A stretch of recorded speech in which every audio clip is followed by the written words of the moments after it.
High friends, Neelam recipe and ब्लॉग्समध्ये तुमचे सर्वांचे स्वागत. आज आपल्याला सर्वांचीच आवडती मिसळपाव रेसिपी बनवायची आहे, ती पण अगदी झटपट. त्यासाठी मी एका बाउलमध्ये 1 पावशेर मटकी स्वच्छ धुवून घेतलेली आहे. मिसळसाठी आपल्याला मोड आलेली मटकीच वापरायची आहे. तुम्ही बघू शकतात मटकीला अगदी छानपैकी मोड आलेली आहे. या रेसिपीसाठी आपल्याला 1 मोठा कांदा बारीक चिरून घेतलेला, 1 टोमॅटो, कढीपत्ता, आलं, लसूण असेल तर तेजपान वापरायचे आहे. दुसऱ्या बाजूला मी तवा गरम करायला ठेवलेला होता आणि त्याच्यावर आपल्याला सुक्या खोबऱ्याचे बारीक काप करून भाजून घ्यायचे आहेत. अगदी मंद आचेवर आपल्याला हे सुके खोबरे भाजायचे आहे.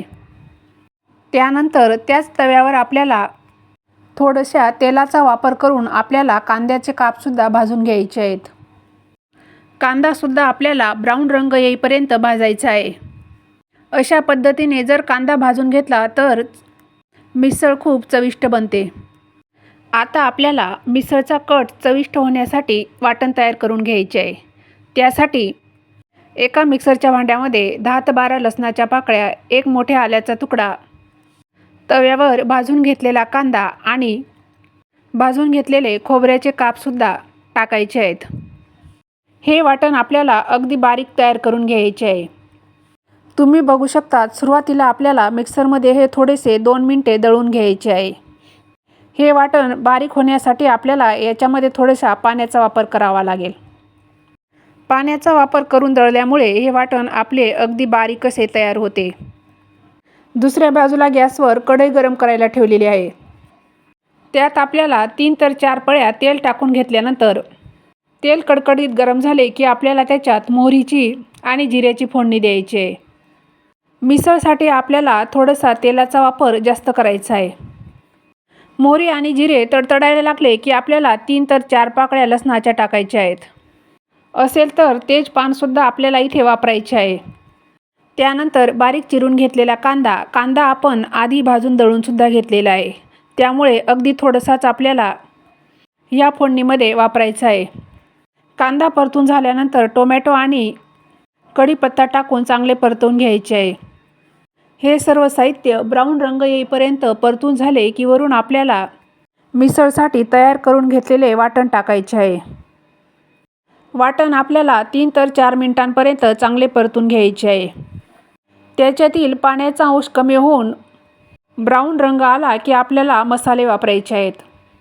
मिसळसाठी मसाले आपल्याला थोडेसे जास्तीचे वापरायचे आहेत. त्यामध्ये 1 ते 1.5 चमचा लाल तिखट, 1 ते 1.5 चमचा गरम मसाला, 1 मोठा चमचा धने पावडर टाकल्यानंतर चांगले मिक्स करून घ्यायचे आहेत.